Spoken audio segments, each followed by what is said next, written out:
Assembly సమావేశాలు బహిష్కరించారు BRS నేతలు. మొత్తం సెషన్ కి హాజరు కాకూడదని నిర్ణయం తీసుకున్నారు. రేపు 10 గంటలకి తెలంగాణ భవన్లో పవర్ పాయింట్ ప్రెజెంటేషన్ ఉండబోతోంది. నీటి వాటాలపై అసెంబ్లీలో చర్చకు సిద్ధమైంది ప్రభుత్వం. అయితే సభలో పవర్ పాయింట్ ప్రెజెంటేషన్ ఇచ్చేందుకు ఏర్పాట్లు జరుగుతున్నాయి. తమకు పీపీటీ అవకాశం ఇవ్వాలని బీఆర్ఎస్ సభ్యులు కోరారు.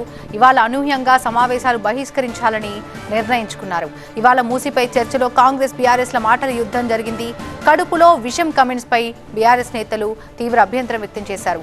అసెంబ్లీ నుంచి వాకౌట్ చేసి పాదయాత్రగా గన్ పార్క్ దగ్గరికి వెళ్లారు ఎమ్మెల్యేలు. ప్రజాస్వామ్యాన్ని కాపాడాలంటూ నినాదాలు చేశారు. ఈ సెషన్ మొత్తాన్ని కూడా బహిష్కరించాలని బీఆర్ఎస్ నేతలు నిర్ణయించుకున్నారు.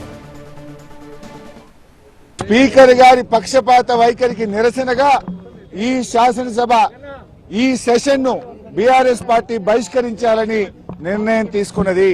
శాసనసభ నడుస్తున్నటువంటి తీరు, స్పీకర్ గారి వ్యవహార శైలి ఇలా చాలా దారుణంగా ప్రజాస్వామ్య విలువలు పడిపోయే విధంగా ఉన్నాయి. మరి ప్రధాన ప్రతిపక్షానికి మైక్ ఇయ్యారా? అంటే మీరు సభ ఏంది, బీఆర్ఎస్ పార్టీకి మైక్ ఇయ్యము, బీఆర్ఎస్ పార్టీ మాట్లాడొద్దు అనే పద్ధతి ఉంటే మరి మేము సభకు ఎందుకు రావాలి? పైగా మేము పోరాడి మైక్ తీసుకుంటే మీరు ముఖ్యమంత్రిని విమర్శించొద్దు అంటాడు. ఇది ఎక్కడి పద్ధతి? అంటే ఇలా రాహుల్ గాంధీ గారు పార్లమెంట్ లో ప్రధానమంత్రిని విమర్శిస్తలేరా? రాహుల్ గాంధీ గారు ప్రధానమంత్రి మీద మాట్లాడతలేరా? మరి మేము ముఖ్యమంత్రి మీద మాట్లాడకపోతే సభకు రావడం ఎందుకు?